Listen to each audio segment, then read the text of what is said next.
Hello, I'm Sharon Delgado, and I am happy to introduce to you my book, Love in a Time of Climate Change, Honoring Creation, Establishing Justice, the revised edition. In this book, I invite you to embark with me on a journey of faith, a deepening journey that integrates personal spirituality with concern and action for climate justice.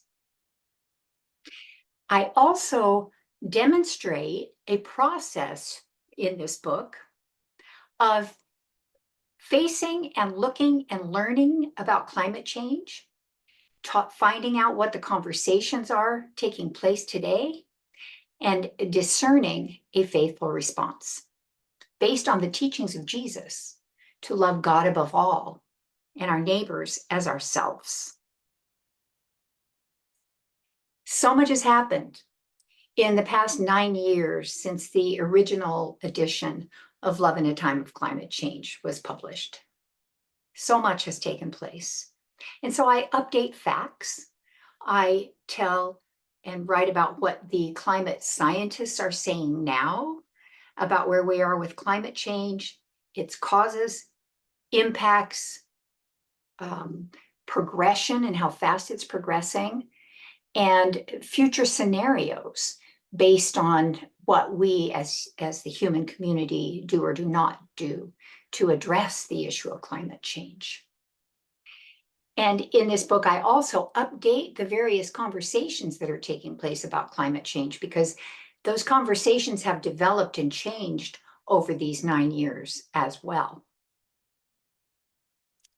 I update the themes from the first edition.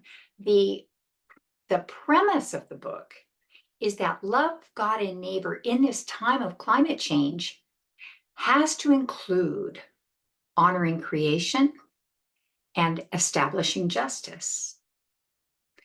Love of God must include honoring creation because creation is a reflection of the presence and the love of God.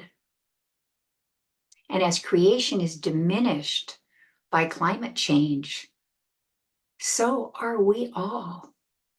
And so is our ability to glorify God through creation. And in this time of climate change, of globalized climate change, love of our neighbors must include working to establish justice, because what we do on one side of the planet impacts people on the other side of the planet, and in ways we don't even see, because we are interconnected in so many ways now. And so working for the well-being of the whole has to include justice. That's a way to work for the well-being of our neighbors, near and far, present and future. This book is influenced by the teachings and practices of John Wesley, the founder of the Methodist movements in the 18th century.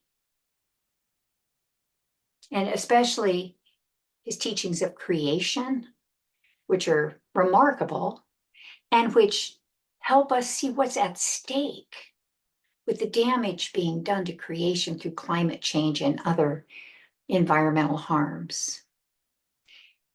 John Wesley's teachings on justice include his concept of social holiness and his role as a social reformer in his time.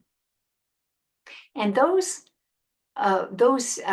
insights that he has and his ways of expressing his concerns for social issues of his day highlight the importance of working for justice as part of our faith journey.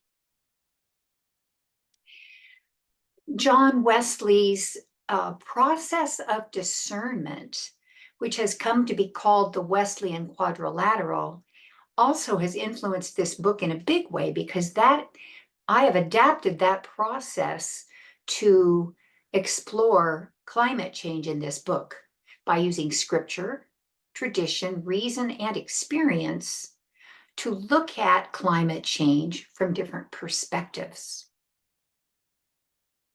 And this process enables us to think for ourselves, to explore what we believe, to discover truth, to decide for ourselves what we're going to do, and what we think about climate change, what we understand to be true, and how we will respond. It helps us come into our own as mature people of faith. Finally, this book expands our understanding of who we are and why we are here on this incomparable planet in this time of unprecedented challenge here on planet Earth. And it is an invitation to rise to the occasion, to face the truth about the reality of climate change, and to live in love into the future as children of the earth, as children of the universe, as children of God. I hope you'll join me on this journey.